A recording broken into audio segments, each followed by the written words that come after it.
ॐ नमस्ते अस्तु भगवान् विश्वेश्वराय महादेवाय त्रयम्बकाय त्रिपुरान्तकाय त्रिकाग्निकालाय कालाग्निरुद्राय नीलकण्ठाय मृत्युञ्जयाय सर्वेश्वराय सदाशिवाय श्रीमन्महादेवाय नमः।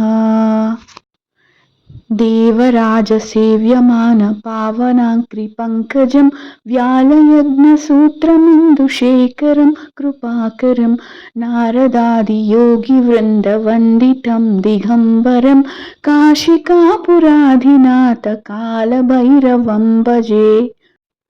भानुकोटिभास्वरं भवाब्धितारकं परं नीलकण्ठमीप्सितार्थदायकं त्रिलोचनं कालकालमम्बुजाक्षमक्षशूलमक्षरं काशिकापुराधिनाथ कालभैरवं भजे। शूलटङ्कपाशदण्डपाणिमादिकारणं श्यामकायमादिदेवमक्षरं निरामयं भीमविक्रमं प्रभुं विचित्रताण्डवप्रियं काशिकापुराधिनाथ कालभैरवं भजे।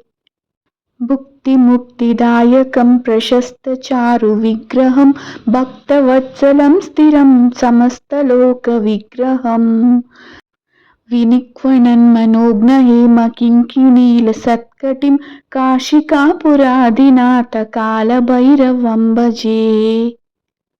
धर्मसेतुपालकं त्वधर्ममार्गनाशकं कर्मपाशमोचकं सुशर्मदायकं विभुं स्वर्णवर्णकेशपाशशोभिताङ्गमण्डलं काशिकापुराधिनाथ कालभैरवं भजे।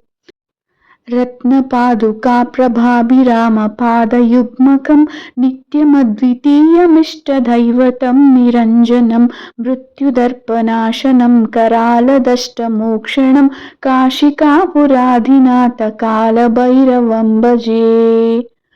अट्टहासभिन्नपद्मजाण्डकोशसन्ततिं दृष्टिपातनष्टपापजालमुग्रशासनम् अष्टसिद्धिदायकं कपालमालिकाधरं काशिकापुराधिनाथ कालभैरवं भजे।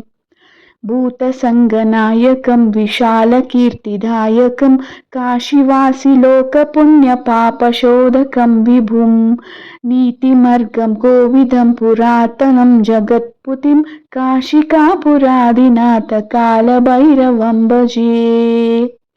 कालभैरवाष्टकं पठन्ति नित्यमनोहरं ज्ञानमुक्तिसाधनं विचित्रपुण्यवर्धनम् शोकमोहदैन्यलोभकोपतापनाशनं ते प्रयान्ति कालभैरवाङ्घ्रिसन्निधिं ध्रुवम्।